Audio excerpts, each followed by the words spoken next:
इस वक्त की बड़ी खबर भारत पाकिस्तान तनाव को लेकर, जहां पर मोदी सरकार ने बड़ी तैयारी की है। बड़ी खबर, ओवैसी को बड़ी जिम्मेदारी दी गई है। तो भारत पाकिस्तान तनाव पर बड़ी खबर सूत्रों के हवाले से आ रही बताया जा रहा है कि ओवैसी समेत 30 सांसदों को विदेश भेजा जाएगा, जो कि दुनिया भर में पाकिस्तान की पोल खोलेंगे। जिस तरीके से ऑपरेशन सिंदूर को भारत ने अंजाम दिया, उसे लेकर भारत ने एक नई तैयारी की। मोदी सरकार ने नई तैयारी की है और बड़ी बात है कि इस तैयारी में अब ओवैसी को भी इसमें शामिल किया गया है। इस पूरे ऑपरेशन के दौरान जब से पहलगांव में आतंकी हमला हुआ, उसके बाद ऑपरेशन सिंदूर और उसके बाद जिस तरीके से भारत और पाकिस्तान के बीच युद्ध जैसे हालात बने, मिसाइल अटैक हुए, उसमें ओवैसी भारत के लिए डट कर खड़े रहे। आतंकवादी जब भारत को हिंदू मुसलमान में बांटना चाहते थे, नाम पूछ कर, मजहब पूछ कर जिस तरीके से उन्होंने हिंदुओं पर गोली मारी, इस पूरे मामले में ओवैसी खुलकर सामने। और अब जो खबर आ रही है उसके मुताबिक ऑपरेशन सिंदूर के बाद कूटनीतिक अभियान चलाने की तैयारी भारत सरकार ने शुरू कर दी है, जिसमें ओवैसी को भी शामिल किया जाएगा, जिनकी जिम्मेदारी होगी कि वैश्विक मंच पर जाकर पाकिस्तान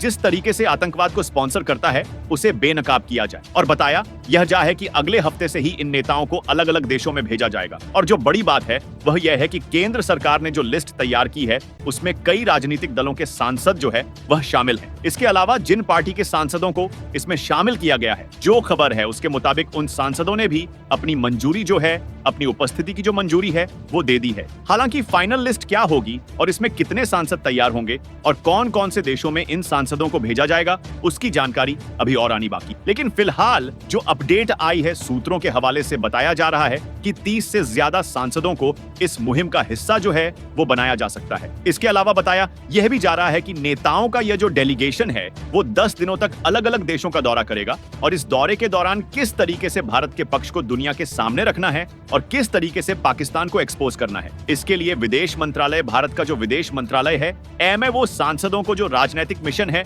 उससे पहले उसकी ब्रीफिंग देगा, उसकी जानकारी देगा कि आखिर किस तरीके से भारत के पक्ष को मजबूती से रखना है। हालांकि जानकारी के मुताबिक इस जो डेलीगेशन बनाया जा रहा है, इस डेलीगेशन में Bhajpa, Congress, TMC, DMK, NCP, JDU, BJD, CPI और इसके अलावा भी कई दलों के सांसद जो है वो शामिल हैं। और बहुत हद तक संभावना है कि 22 और 30 मई को 10 दिनों के लिए सांसद जो हैं वो रवाना होंगे, क्योंकि जो रिपोर्ट है उसके मुताबिक इन्हें मुस्तैद रहने के लिए कहा गया है और कहा गया है कि जो भी जानकारी है इसके बाद में वह समय के साथ आपको दी जाएगी। लेकिन इस पूरे डेलीगेशन के दौरान जिन दो नामों की सबसे ज्यादा चर्चा हो रही है वो नाम शशि थरूर और असदुद्दीन ओवैसी का है, क्योंकि राजनीतिक तौर पर ओवैसी और थरूर दोनों ही प्रधानमंत्री मोदी और बीजेपी की जो आइडियोलॉजी है उसके बिल्कुल विपरीत है। ओवैसी जहां मुस्लिम नेता कहे जाते हैं तो वहां बीजेपी की राजनीति इससे बिल्कुल उलट मानी जाती है, जबकि थरूर जो है वो कांग्रेस पार्टी के हैं। हालांकि हाल फिलहाल के दिनों में जरूर कुछ ऐसे बयान देते दिखाई पड़ रहे हैं जो कांग्रेस को उतने पसंद नहीं आ रहे हैं। लेकिन ओवैसी के नाम पर कई लोगों को हैरानी हुई,